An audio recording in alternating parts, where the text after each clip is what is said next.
Hey there, it's Red. So I am really sorry that I was kind of MIA there for a while. I have just been so crazy, ridiculously busy. It's insane. Then I went out of state and I've been in Texas, and there was no time for filming or editing or anything. But I'm back. I did not forget about you guys, and I decided I'm going to come back with a book haul. So I know I have some tags and stuff to catch up on, and I do plan on getting to those. And I will also be getting back to the Top 5 Wednesday videos starting in June. But enough with the chit chat. I'm sure that's why you guys are all here, because you're interested in talking about things that aren't books. So let's get on with the book haul. First one, which I actually got when I was in Texas, and it's not really a book, it's just a journal, and it's a journal that I picked up at the Alamo. I actually collect journals, so that's why I was really excited when I found this. If you guys wanted, I could probably make like a journal collection video since I have quite a few of them. I don't know if that's something you guys would be interested in. Just comment, let me know. I also picked up Perfect by Ellen Hopkins. I really love Ellen Hopkins books. I own a bunch of them, and I can't believe it took me so long to finally get this one. And honestly, the thing that pushed me to make this my next purchase is kind of ridiculous. But I had this stack of Ellen Hopkins hardbacks on my shelf, and there was this perfect space that looked like it was perfect for one more Ellen Hopkins book. So I decided I was going to go ahead and buy Perfect. Well, Perfect arrived, and apparently that space was not big enough for the last book. So I had to reorganize my entire bookshelf and had to move a bunch of my books to a different shelf. But it probably needed to be done anyway. I needed to make some more room on my main bookshelf. So I also picked up Nick and Nora's Infinite Playlist by Rachel Cohn and David Levithan. I've heard a lot of good things about this book. That's why I really wanted to get it, and it was short. I did try reading it. I didn't get very far. I just wasn't getting into it, but I think I just wasn't in the mood for that type of a book, because it seems that people that read it really love it. So I'm just waiting till it calls to me a little bit more so I can really give it a fair chance. I also got Shatter Me by, oh god, I'm gonna butcher her name. Tahara Mafi? Yes? I don't. People on BookTube talk endlessly about this series.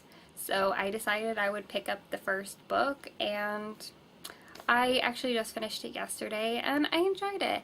I won't be doing a review on it just because even though I did enjoy it, I just don't really have a lot to say about it. Like, I don't really have any major criticisms, some small ones, but I didn't like love it. I wasn't like, oh my god, so excited. But it was a fun read. I got through pretty quickly and I enjoyed it, and I'm very interested in finishing the series. I bought Destroy Me on my Nook, which I really enjoyed, and I really liked Warner's perspective. But yeah, like, I'm really glad I picked it up, and I kind of understand, you know, why people seem to enjoy this series. It's fun and it's kind of original. So this is probably a little bit weird and out there, but I wanted to talk about this because it's when I have my videos, like, to share these random thoughts I have about these books. So do not ruin the ending of the series for me. I'm not asking you to tell me who Juliet picks in the series. I don't want to know. I want to be able to finish reading the series, and if you ruin the ending for me, just please don't. But that being said, I have a feeling of who she's going to pick at the end of the series because of Phantom of the Opera. I know it's like totally ridiculous, but I was watching it the other night, and of course I was in the middle of reading this book, and I realized there were some similarities in the love triangle. You have Christine and Raoul was this boy she knew when she was a child. And there's a moment there where she's like, oh, I remember him, but I doubt he remembers me. And he's like, oh, I remember her, but I doubt she remembers me.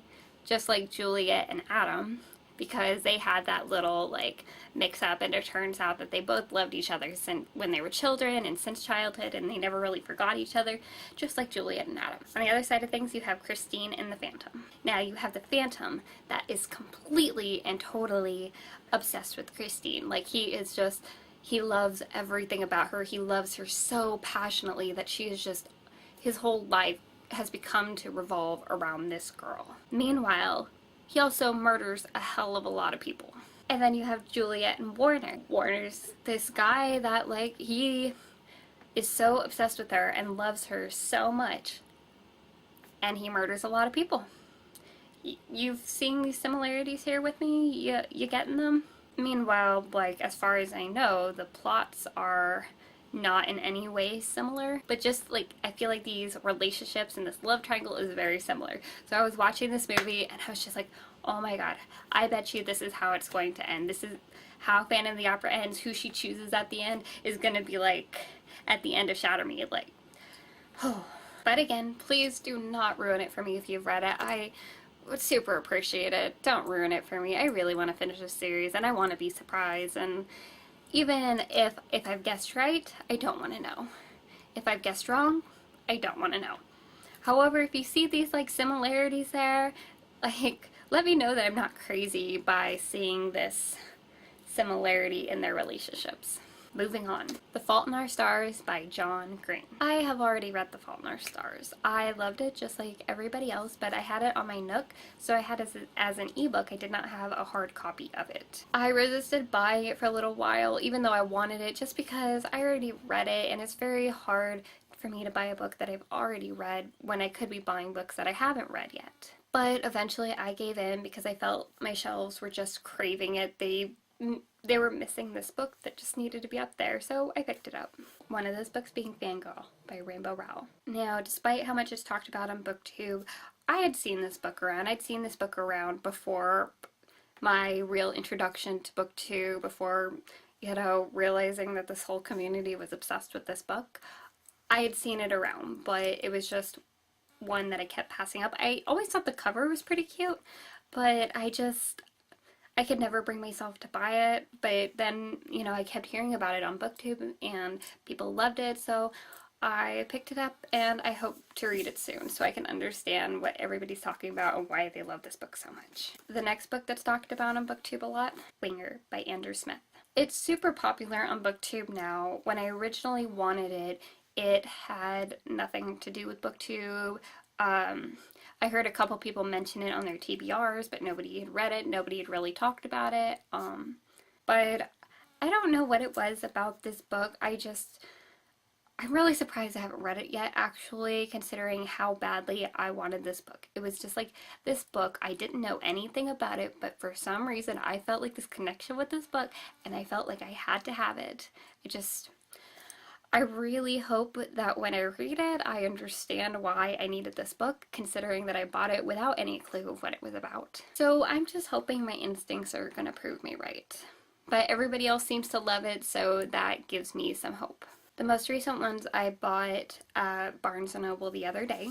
I went to Barnes & Noble with a very clear intention. I wanted to pick up something that I have not heard a lot about. Prior to BookTube, one of my favorite things to do was to browse a bookstore, you know, pick up a book kind of random that I didn't know a lot about, something that kind of piqued my interest, and taking a chance on it and finding this like hidden gem in the books.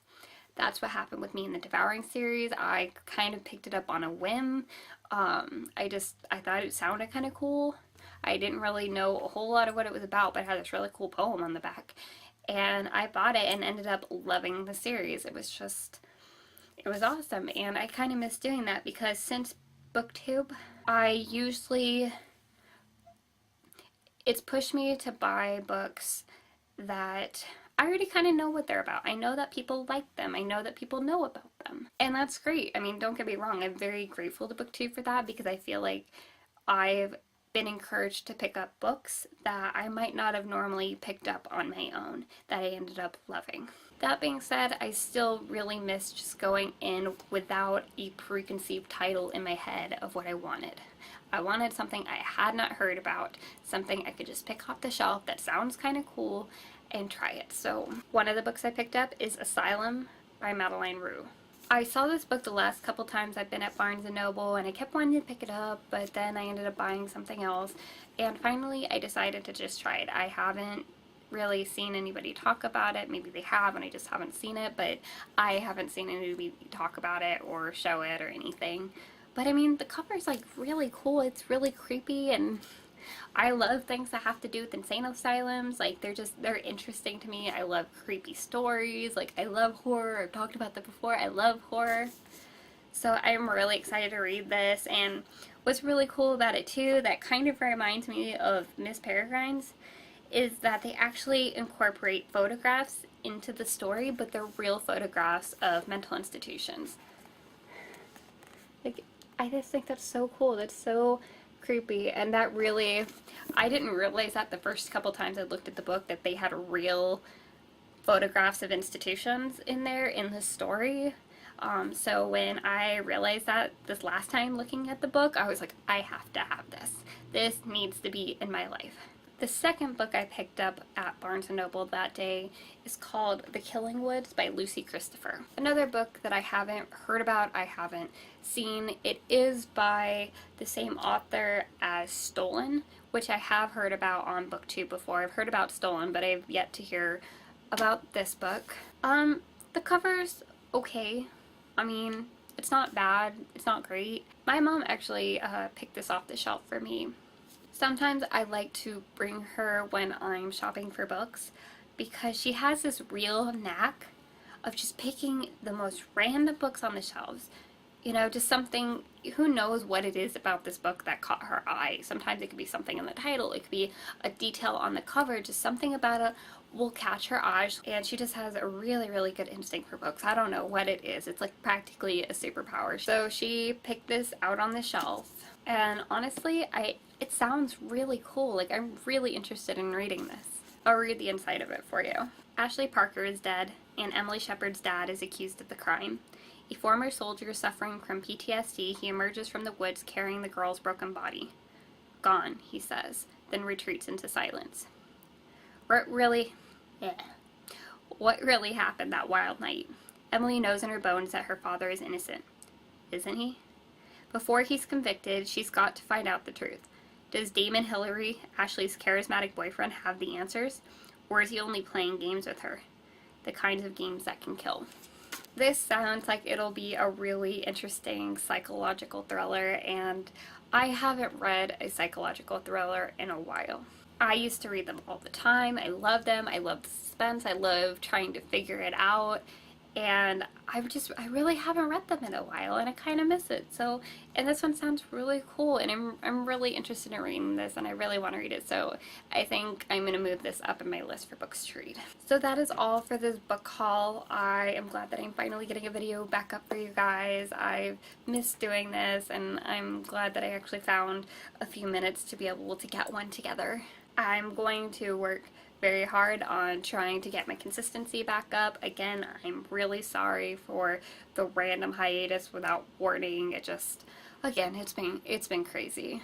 I will start my top 5 videos back up in June. I'm going to continue doing the top 5 Wednesday videos. I'm going to start those again in June. I'm going to catch up on the tags that I know I really need to catch up on. And things seem like they're calming down, so I should have more time to do these videos again. So thank you for being patient with me and not just leaving me and abandoning me here. So I appreciate it. You guys are awesome. Alright, I love you guys. Add me on Twitter, add me on Goodreads. You know the drill. I still would really like to be your friend. I love you guys. I will have a new video up soon, and I'll talk to you guys later.